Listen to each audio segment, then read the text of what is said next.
Assalamualaikum warahmatullahi wabarakatuh. Perkenalkan, nama saya Restu Maulana Fadila dari Program Studi Teknik Informatika dengan NIM 2020-0801223.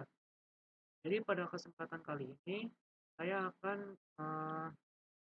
menjelaskan PPT saya, yaitu tentang WEBI atau Pedoman Umum Ejaan Bahasa Indonesia dari tugas minggu ke-9 dalam rangka untuk ujian akhir semester 1. Oke, baiklah, langsung kita mulai ke pembahasan. Ya,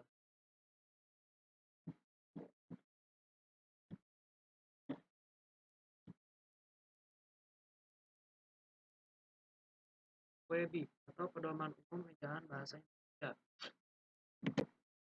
Oke, jadi WEBI ini adalah penyempurnaan terhadap ejaan bahasa Indonesia yang telah dilakukan oleh Badan Pengembangan dan Pembinaan Bahasa dari Kementerian Pendidikan dan Kebudayaan.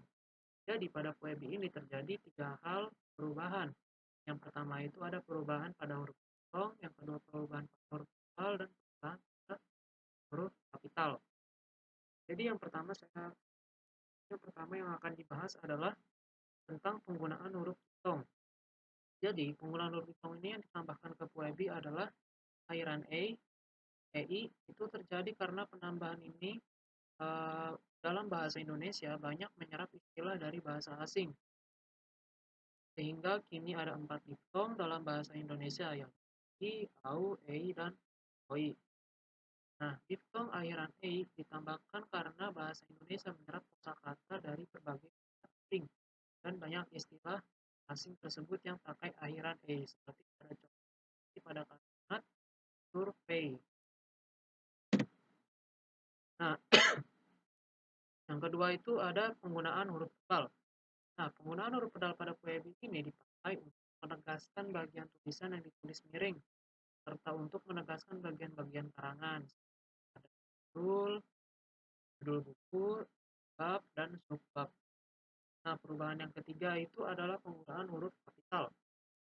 Pada penggunaan huruf kapital juga diatur dalam beberapa penjelasan. Nah, ada beberapa penjelasan, itu yang pertama, digunakan untuk huruf pertama kalimat berupa petikan langsung. Contohnya seperti Presiden Joko Widodo mengatakan, pemilihan menteri eh, eh, secara hati-hati dan cermat. Kedua, pemerintah menjelaskan pulau-pulau terdapat di perbatasan. Lalu yang kedua, itu huruf besar atau kapital dipakai sebagai huruf pertama dalam ucapan yang berhubungan dengan hal-hal keagamaan, yaitu kitab suci dan nama Tuhan, masuk kata gantinya, dan dirangkai dalam tanda hubung ini, dan untuk nama gelar jabatan dan pangkat yang diikuti nama orang. Nah, contohnya ini ada kalimat pertama, pemerintah memberikan anugerah kepada Mahaputra Yamin.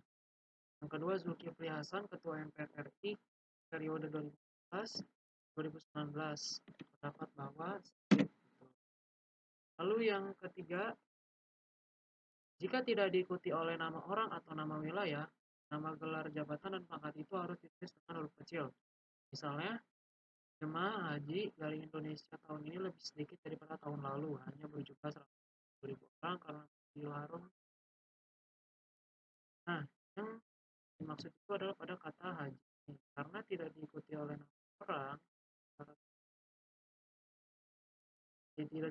nama orang, maka A ini akan huruf kecil.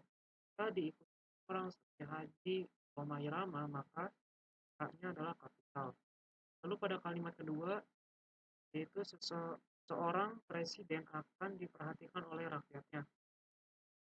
Ini pada kata presiden. Karena presiden tidak diikuti oleh nama orang, maka presidennya, huruf P-nya ini digunakan huruf kecil, bukan huruf kapital.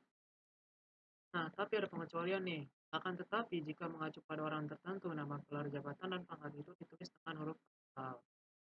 Lalu selanjutnya yang D, itu huruf besar atau huruf kapital dipakai sebagai huruf pertama nama tahun, bulan, hari-hari raya, dan peristiwa sejarah. Contohnya seperti, biasanya umat Islam seluruh dunia merasa sangat bahagia pada hari Lebaran. Ini hari-hari perayaan itu adalah ini.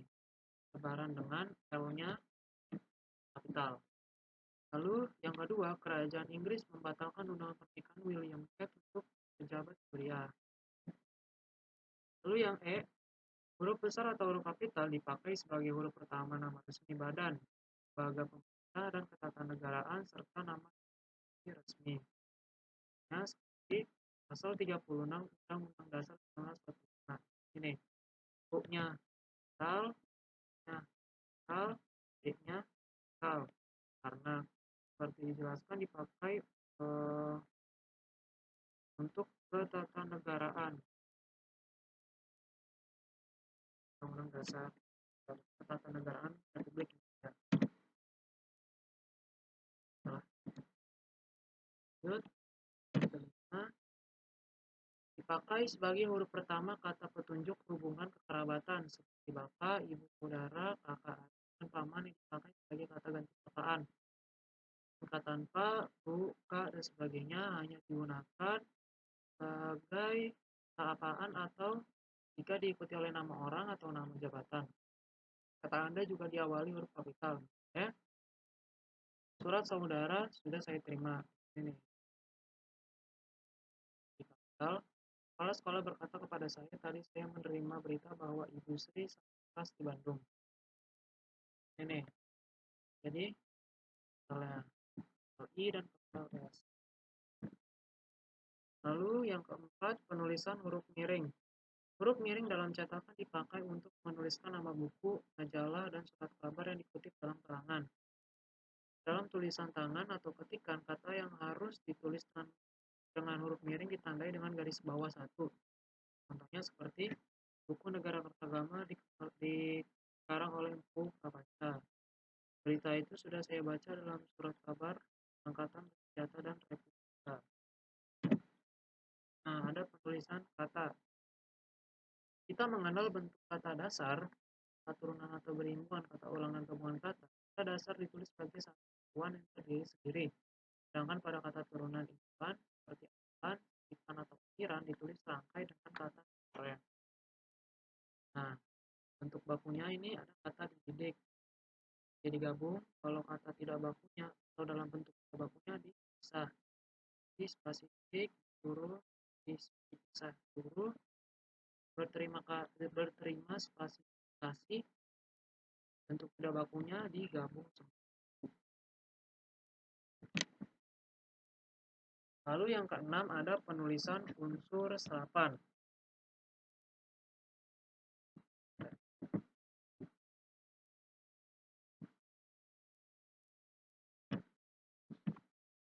Nah, penulisan unsur serapan ini yang pertama, unsur yang belum sepenuhnya terserap ke dalam bahasa Indonesia seperti reshuffle, shuttlecock, kedua unsur asing yang penerapan dan penyesuaiannya disesuaikan ke bahasa Indonesia.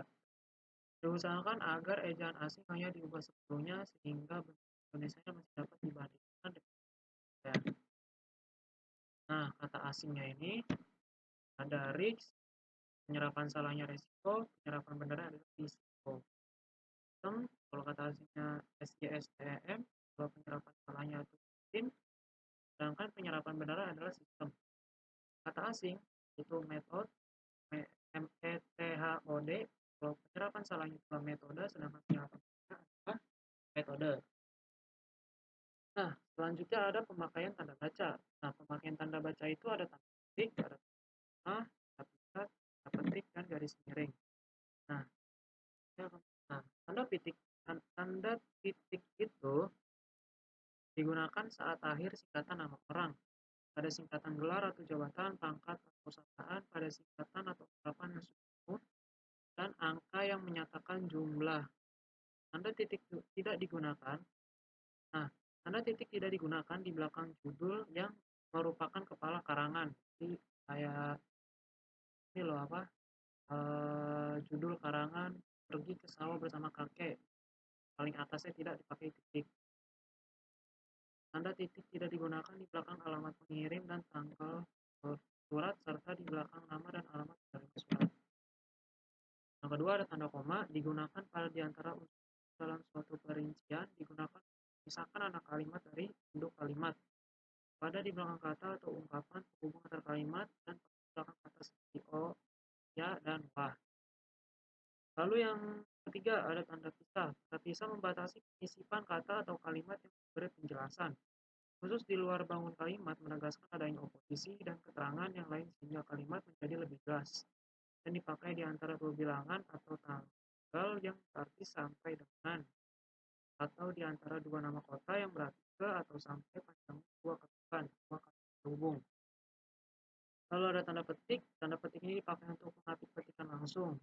Terus ada garis miring ini dipakai untuk menyatakan beberapa syarat. Yang pertama ada dan atau, yang kedua ada per yang artinya tiap, dan C tahun akademik atau ajaran atau tahun takrib untuk kayak tahun ajaran 2020 garis miring 2021. Yang D nomor rumah setelah nomor jalan, yang E nomor. Nah ini ada contoh-contohnya nih. Nah yang pertama itu ada tanda titik. Nah contohnya itu S titik E titik Ali Sahbana, bahkan tahun 1930-an. Ini karena dia berupa singkatan maka di titik S titik E titik. Terus tanda koma. Saya menerima hadiah dari paman berupa jam tangan, raket, dan sepatu. Nah, karena ini komponen, setiap komponen ini dikasih koma. Jadi jam tangan koma, raket koma, sepatu koma. Kayak pensil koma, contoh lainnya itu seperti pensil koma, pulpen koma, dan penggaris. Tanda hubung, kemerdekaan bangsa itu saya yakin akan tercapai diperjuangkan oleh bangsa kita. Lalu ada tanda petik presiden. Nah, presiden garis miring ini mengartikan presiden atau wakil presiden dapat memimpin sidang kabinet. Harga laptop 5 juta. Ini artinya garis miringnya adalah tiap unit dan surat itu bernomor 31 garis miring A garis miring 4 garis miring 2005. Oke, segitu penjelasan dari PPT saya mengenai Indonesia. Terima kasih atas perhatiannya. Kurang lebihnya mohon maaf. Wassalamualaikum warahmatullahi wabarakatuh.